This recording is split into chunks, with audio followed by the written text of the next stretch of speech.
À quel point j'aurais aimé un jour voter pour toi. Je le dis haut et fort et sache que ça me coûte.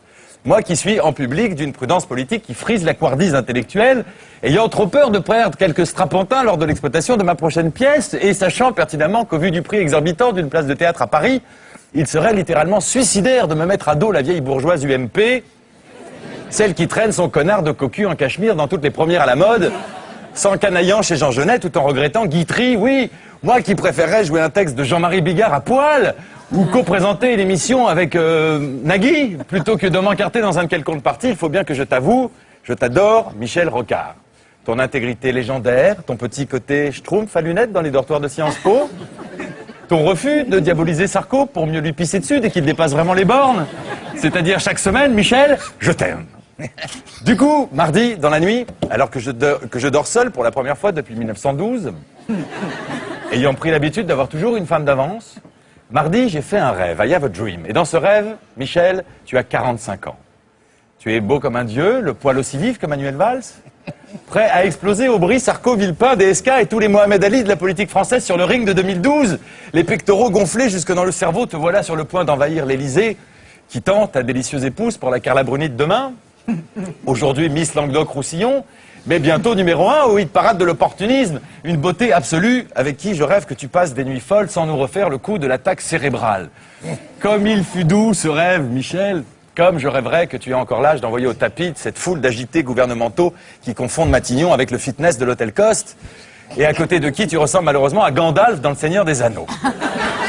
Mercredi, je vais voir le film « Elle s'appelait Sarah ».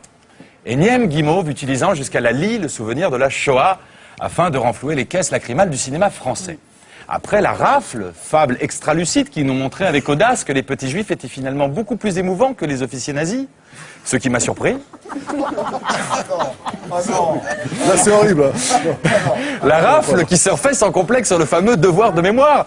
Devoir de mémoire qui dispense au passage nos cinéastes de faire preuve du moindre talent et leur permet de se hisser vers le million d'entrées en raflant les écoliers d'aujourd'hui. En raflant les écoliers d'aujourd'hui pour les parquer de force dans des salles de cinéma pédagogiques. Pauvres petites têtes blondes ou brunes obligées de chialer devant des mauvais films. Du coup, mercredi soir, je décide à mon tour de reprendre toutes mes anciennes pièces en collant des kippas et des uniformes SS sur le moindre personnage, selon les goûts vestimentaires des acteurs principaux. C'est ainsi qu'Adolf Hitler, se retrouvera bientôt impliqué dans le braquage d'une bijouterie dans la région de Quimper. C'est ainsi qu'une pièce futuriste se situant sur la Lune décrira désormais la passion folle unissant Anne Frank et deux jeunes cosmonautes, sorte de Jules et Jim yiddish parfumé à la guerre des étoiles. La Lune symbolisant bien sûr l'Eldorado d'un peuple élu depuis toujours persécuté. Jeudi, c'est long, non? Ça va? Non, c'est très bon. Jeudi dans la nuit. C'est dur. Hein. Jeudi dans la nuit, alors que je suis obligé de contacter une prostituée bulgare, chauve et manchotte. Je vais reprendre, monte un peu. Jeudi dans la nuit, alors que je suis obligé de contacter une prostituée bulgare, chauve et manchotte, afin de serrer dans mes bras autre chose que mon chéquier. Jeudi, je fais un nouveau rêve.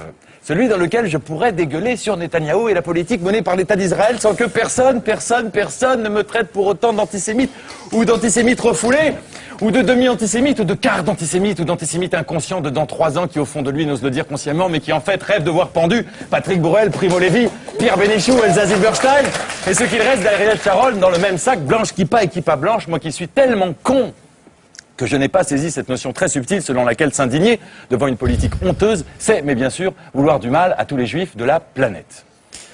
Vendredi. Bon, soit tout le monde, soit personne, mais bon. Vendredi,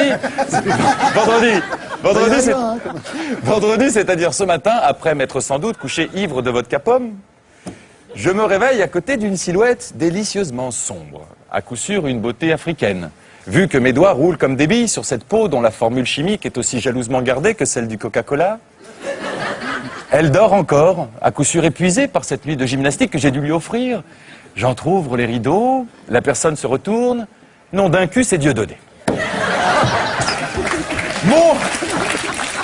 Mon pseudo-pro-palestianisme tardif a dû aller un peu trop loin ce soir. Ça a dû se savoir, merde, l'enculé d'amalgameur a aussitôt rappliqué avant de m'enfourcher avec sa longue épée de facho antiphage. Me voilà triplement humilié. Je lui dis, fiche-moi le camp, sale antillais. Mais il insiste. Il insiste. Attends, mon Nico, me dit-il, fais-moi au moins un petit café. Je viens de lire ta future chronique pendant que tu dormais. On est d'accord à mort. Reviens sous les draps, je vais te présenter à Alain Soral. Tu vas voir, il est pas jaloux. On va monter un spectacle qui partira en tournée dans tout le quartier de la Goutte d'Or. Je lui dis dégage. 1 heure plus tard, j'ai réussi à le virer en faisant appel aux bêtards, des gars très efficaces et plutôt raffinés. Et enfin, on respire autour de quelques boulettes de viande sur la Torah, j'ai pris cher. Ce soir, je réalise donc que mes velléités politiques, fussent-elles vainement orales, compliquent atrocement ma vie de jeune homme hétéro et égoïste. Résultat, je vous jure que je retourne à l'effable sentimentale, loin des cicatrices de votre monde pourri.